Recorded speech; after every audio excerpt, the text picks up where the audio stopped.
नमस्कार दोस्तों, स्वागत है आपका इस नए वीडियो में। तो आज की वीडियो कहती है कि हमें असफलता का डर इतना सताता क्यों है, हमें कुछ शुरू करने से पहले घबराहट क्यों नहीं लगती है और हम असफलता के डर से कैसे मुक्त हो सकते हैं। जवान लड़के के सवालों का जवाब देने की बजाय जेन मास्टर ने उसे टाल दिया। एक दिन जैन मास्टर कहीं जा रहे थे, तभी रास्ते में उन्हें एक जवान लड़के ने रोक लिया। यह लड़का पास के ही गांव का रहने वाला था। लड़के ने जैन मास्टर से कहा, मैं बचपन से होशियार हूं, सारे काम अच्छे से करते आया हूं, लेकिन अब जब मैं जवान हो गया हूं, मुझ पर थोड़ी जिम्मेदारी है। अब जब परीक्षा के लिए पढ़ने बैठता हूं तो मुझे असफलता का डर सता रहा है।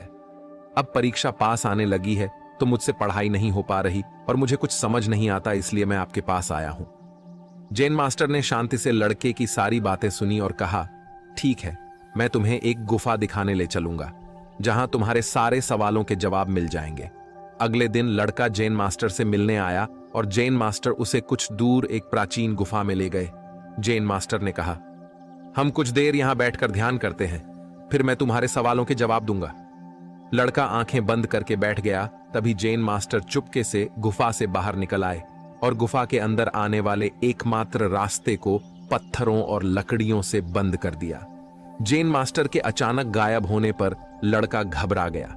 उसने पुकार लगाई लेकिन किसी ने जवाब नहीं दिया, तो लड़का घबराकर गुफा के द्वार की तरफ भागा। जैसे ही वो गुफा के प्रवेश द्वार पर पहुंचा तो हैरान रह गया, ये क्या, यहां तो किसी ने गुफा को बाहर से बंद कर दिया है। अब मैं यहां से बाहर कैसे निकलूंगा। लड़का उस अंधेरी गुफा में फंसकर काफी भयभीत और परेशान हो गया। लड़का अंधेरी गुफा में भटक कर बाहर आने का रास्ता खोजने लगा। वो गुफा में कुछ देर तक इधर उधर भटकता रहा, लेकिन उसे कोई रास्ता नहीं मिला। अब उसे जोरों से प्यास लग रही थी और भूख भी काफी लग रही थी, इसलिए वो एक जगह शांत होकर बैठ गया जिससे वह ठंडे दिमाग से सोच पाए। तब अचानक उसे रोशनी दिखाई दी, तो लड़का उठकर उस रोशनी की ओर चलने लगा। अंधेरा होने के कारण लड़के को ठोकर लगी, लेकिन वो चलता रहा। धीरे धीरे वो दीवारों का सहारा लेकर उस रोशनी तक पहुंच गया और उसने देखा कि गुफा की छत पर एक छेद है जहां से सूर्य की रोशनी आ रही है। जैसे ही उसने हाथ उस छेद में डाला तो उसे किसी और के हाथ का स्पर्श महसूस हुआ। लड़के ने आसपास के पत्थर हटाए और उसी हाथ को पकड़ लिया और लड़का ऊपर खींचता चला गया। जब लड़खड़ाते हुए लड़का बाहर आया तो उसने देखा कि वहीं जैन मास्टर बाहर खड़े होकर मुस्कुरा रहे हैं। लड़का मास्टर को देख गुस्से में चिल्लाकर बोला, क्यों, आपने मुझे गुफा में बंद कर दिया।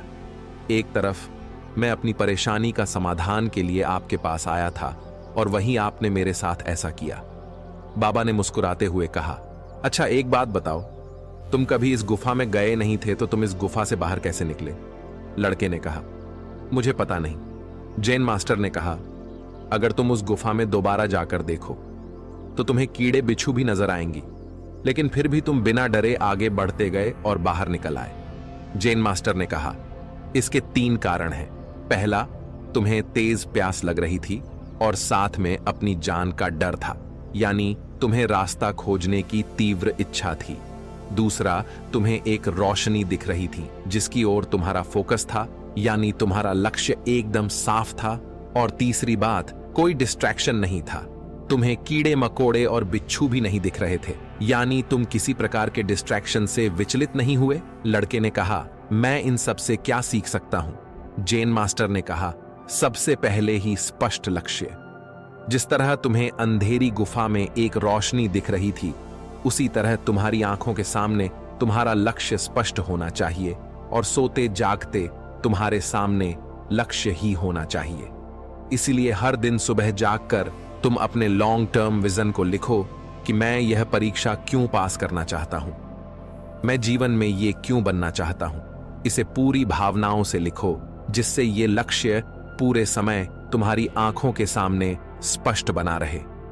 दूसरी बात थी तीव्र इच्छा। जैसे तुमको पता था कि अगर मैं इस गुफा से बाहर नहीं निकलूंगा तो मेरी जान पर बन आएगी, वैसे ही तुम्हारे अंदर तीव्रता आनी चाहिए कि अगर मेरा लक्ष्य पूरा नहीं हुआ तो मेरी जान पर बन आएगी, यानी मेरे जीवन में कितना बड़ा नुकसान हो जाएगा, ऐसी तीव्रता मुझको लानी पड़ेगी। तीसरी बात, मजबूत मानसिकता।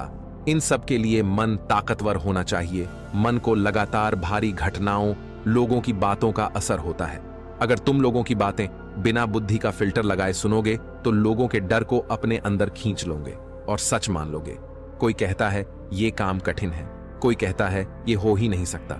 असल में हर कोई अपनी डर की कहानी सुना रहा है, लेकिन यह मन है जो दूसरों से तुलना करना नहीं छोड़ता, क्योंकि मन तुलना करके ही सीखता है।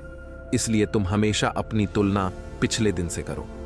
हर दिन खुद से पूछो, आज मैंने क्या बेहतर किया और कल मैं क्या बेहतर कर सकता हूं। जब तुम खुद से इस तरह पूछोगे कि कल मैं क्या बेहतर कर सकता हूं, ऐसा करने से तुम आज की गलती को सकारात्मक रूप से देखने लगोगे और धीरे धीरे तुम्हारी कमजोरी तुम्हारी ताकत में बदल जाएगी और इससे मजबूत मानसिकता पैदा होगा।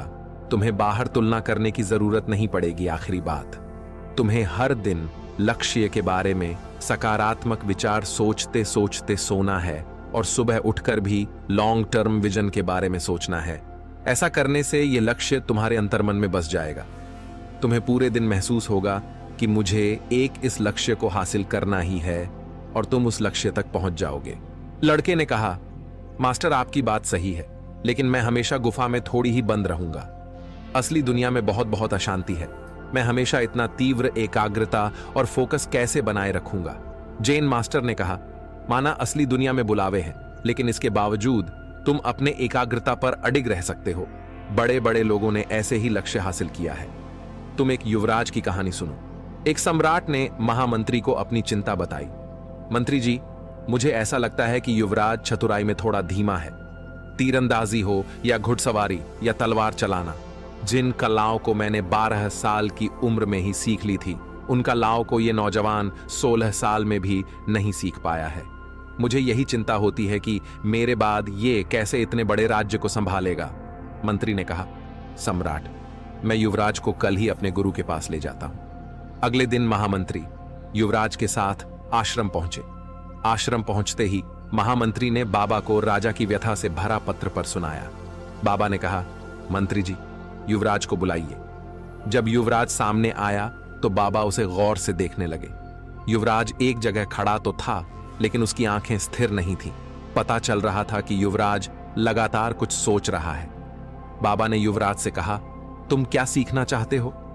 युवराज ने कहा, बाबा, मुझ पर मेहनत करके कोई फायदा नहीं, मुझे कुछ याद नहीं रहता।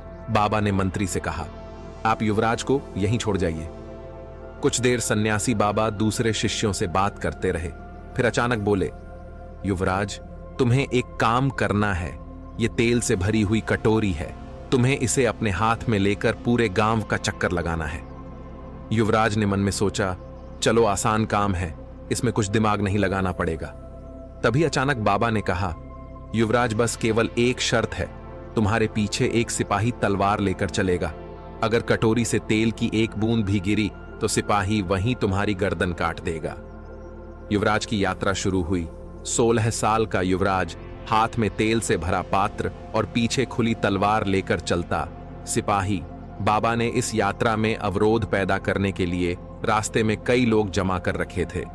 कोई युवराज से बातें करने की कोशिश करता, कोई युवराज का मजाक उड़ाता, कोई सामान बेचने की कोशिश करता, तो कोई अचानक युवराज के सामने कूद पड़ता।